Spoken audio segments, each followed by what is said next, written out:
Magandang araw sa inyo mga brothers. Patungo tayo dito sa aking mga alaga na partner. So dahil umaga, medyo gutom na sila kaya naghihintay na sila ng pagkain sa ating. So ito yung ating mga alagang partners. Ito po ay nasa 2 months old yung ating alaga.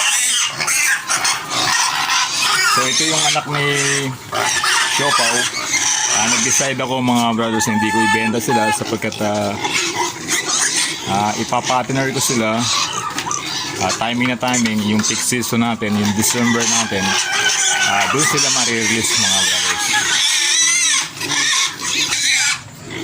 Sa ngayon mga brothers, itong ating mga alaga na to, sila po ay nasa stage ng starter.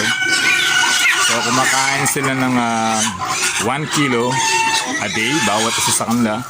Pero sa edad nila na 2 months old, bali 8 sila, so 8 kilos a day. Hindi pa nila talaga kayang ubusin yun. Bagamat yun ang average ng dapat nilang kainin. Pero hindi pa nila kayang ubusin yung 8 kilos. At least siguro mga 6.5 nauubos po nila yan. Kasi kung ibibigay natin agad yung 4 kilos sa umaga at 4 kilos sa hapon, mas nakalalamang dyan mga brothers, masasayang yung pagkain. Hindi nila mauubos dun sa lalagyan. At ang mangyayari, yung hihigaan lang nila at sasayangin lang nila. 6.5, 3 and 1/4 sa umaga, tapos 3 and 1/4 sa hapon. So yung saktong pagkain na yun, kayang-kayan lang ubusin yan. Tapos i-gradual na lang natin yung pagtaas. Kasi yan mula 60 days hanggang 90 days, pumapasok tayo dun sa tinatawag na starter age. Yun po yung pagkain nila ng starter. Okay, saglit mga brothers, lapitan natin ng konti ating mga piglets. At para naiiwasan natin yung pagsasayang ng pagkain, so kailangan yung talagang timing ng pagpapakain natin sa kanila.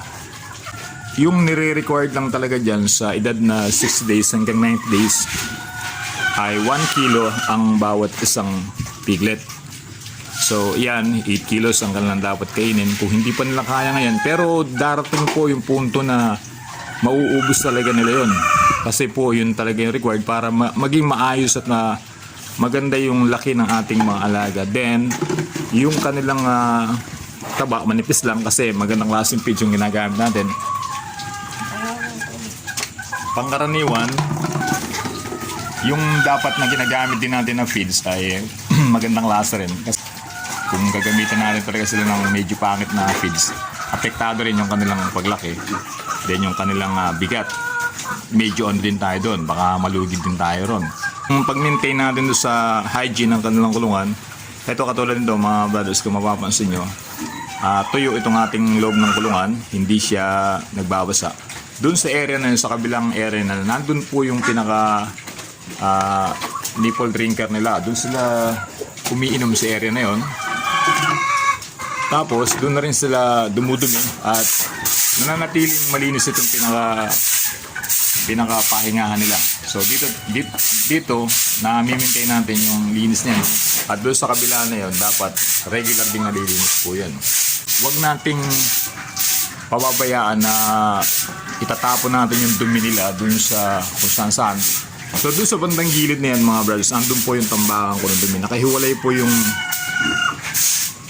po yung pinakadumi niyan tsaka yung pinakawiwi nila para hindi siya umaamoy at hindi tumataas po mga brothers yung ammonia. Kasi po yung ammonia, yan yung nagbibigay ng sakit nila dun sa respiratory. Yun po yung nagiging dahilan kumisan ng pagkakaroon ng ubo, sipon, yung taas ng ammonia nung amoy ng kanilang mga dumi rin. Kaya kapag mini-maintain natin na malinis yung ating kulungan, mababa yung amoy nila o kaya nga odorless pa talaga, sure na tayo mga brothers na yung ating mga alaga hindi basta-basta tatamaan ng SRD, yung mga respiratory symptoms of respiratory diseases. In-encourage ko po yung bawat isa sa atin mga brothers na practice din talaga natin yung malinis na area, malinis sa kulungan para ligtas po yung ating mga alaga. Partner man yan or breeder man, kailangan talaga malinis tayo sa atin. At pangalawa na lang dun, yung hindi tayo marireklamo na natin.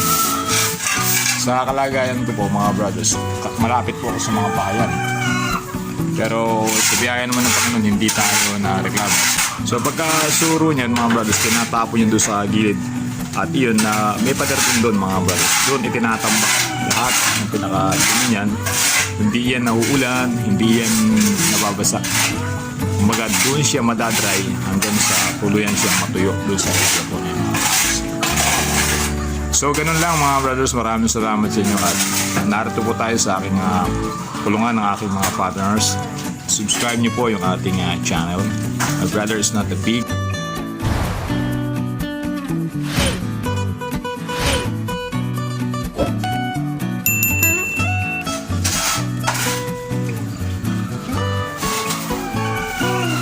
Ano na rin yung napakain mo dito? Nasa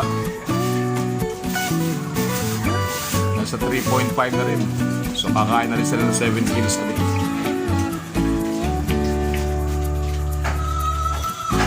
Parang kaya na nilang ubusin din.